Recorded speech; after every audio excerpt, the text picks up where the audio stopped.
Salut tout le monde, j'espère que vous allez bien. C'est Alan Nobal aka Alan Motivation et on se retrouve pour un Monday Podcast. Comme vous le savez déjà, tous les lundis, retrouvez votre podcast sur SoundCloud ou bien sur ma chaîne YouTube.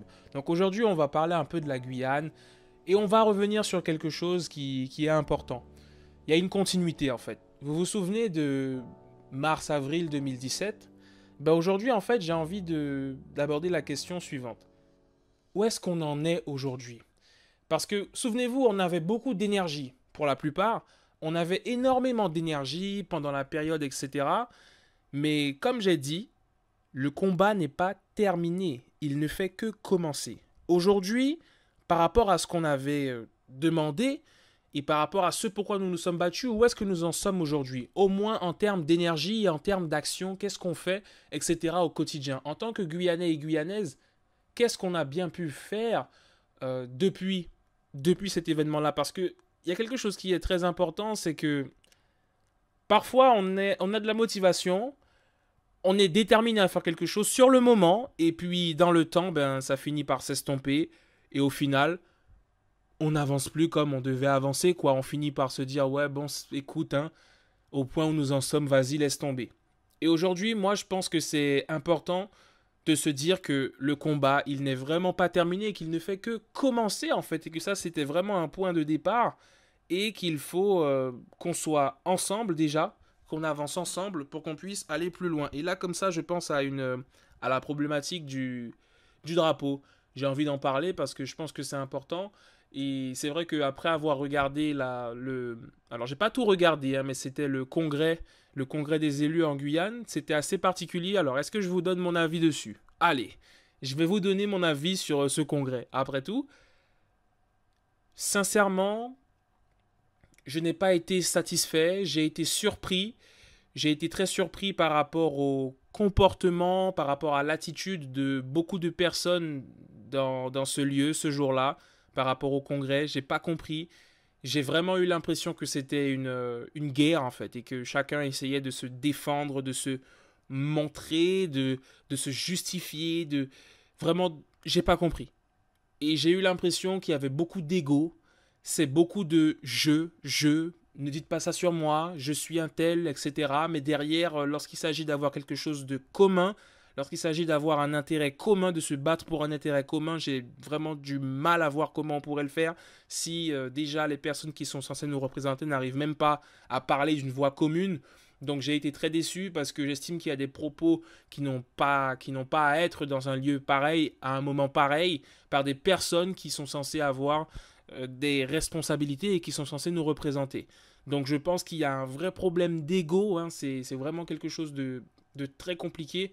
Et aujourd'hui, je crois que les personnes qui nous représentent devraient réellement se remettre en question profondément et comprendre que c'est pas possible en fait d'agir comme ça. Donc j'ai été très déçu par rapport à ça et j'estime qu'on peut mieux faire que ça et je me dis oui mais si nous déjà à ce niveau-là on se comporte comme ça, j'imagine pas comment en France ils doivent vraiment rigoler de notre tête en fait. C'est très compliqué donc à partir de là, je me suis sincèrement dit que les élus en fait devraient vraiment être accompagnés.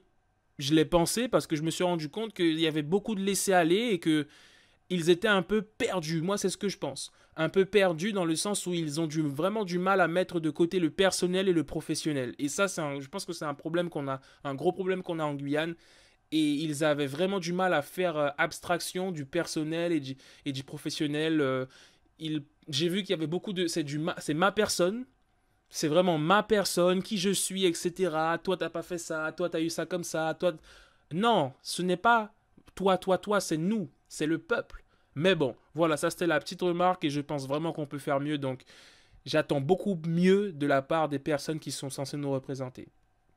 Donc voilà, en fait, le combat n'est pas terminé par rapport à mars-avril 2017. Et dans la continuité, la question que j'ai envie de te poser aujourd'hui, c'est dans quelle démarche tu t'es inscrit par rapport au développement et à l'avancée de la Guyane à ton échelle?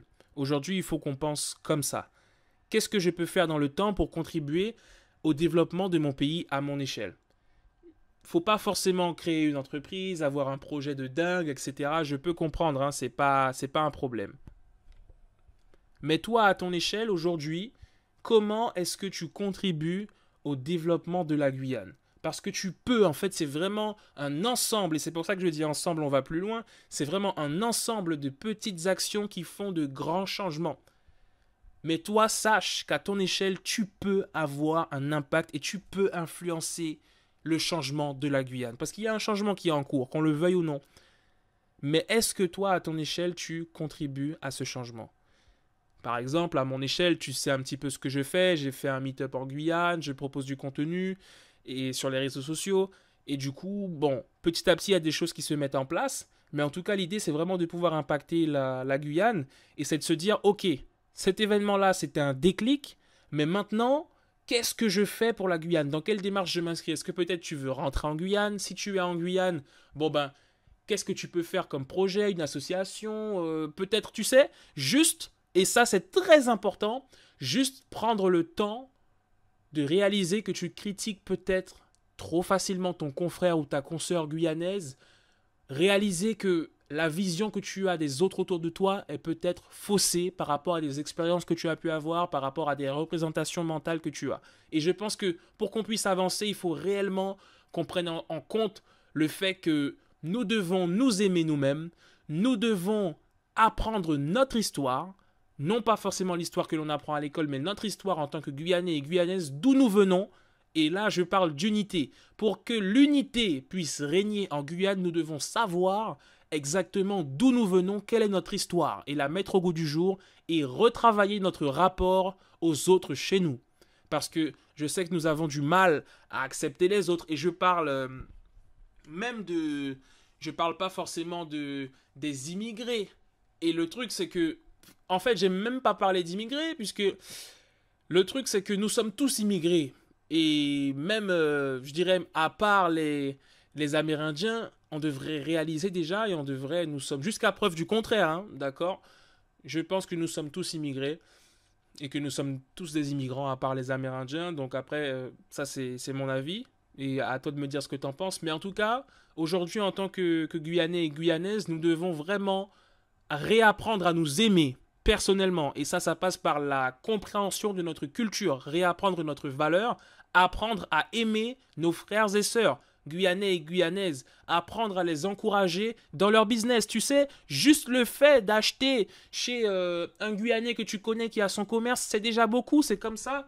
C'est comme ça qu'on peut avancer. Tu vois, c'est des petits détails, mais d'abord, je pense que le changement et dans la continuité passera par la compréhension et, je dirais, le fait d'apprendre notre histoire pour qu'on puisse clairement savoir d'où l'on vient, vraiment le contexte dans lequel on est, d'où il vient, comment ça s'est fait, et se rappeler que la Guyane, c'est une terre qui n'a pas arrêté d'accueillir beaucoup de personnes, et du coup, retravailler notre rapport aux autres. Et là, à partir de là, je pense qu'on pourrait développer et s'orienter vers une forme d'unité qui favoriserait le développement de la Guyane. Mais on ne peut pas développer la Guyane si chacun pense dans son coin, agit dans son coin, ne parle pas avec les autres pour X ou Y raison. Et là, c'est le grand défi.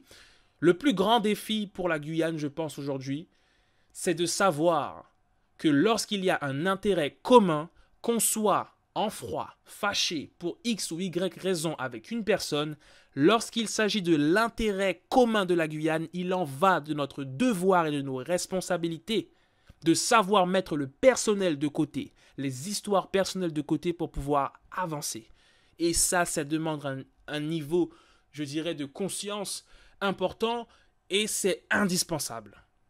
Pour la Guyane, nous devons savoir mettre certaines choses de côté et avancer ensemble. C'est extrêmement important. Alors aujourd'hui, je terminerai sur ça et en disant que déjà pour commencer, si tu veux faire avancer les choses et rester dans la continuité, alors apprends ton histoire si tu ne la connais pas encore, lis des livres sur cette histoire et surtout apprends à connaître les autres et ne t'arrête pas à ce que tu penses être vrai. Parce que ce que tu crois être vrai n'est autre que la réalité que tu t'es créée à partir des expériences que tu as pu avoir. Mais comment changer ces expériences-là pour créer de nouvelles représentations mentales et pour avoir une nouvelle approche avec les autres?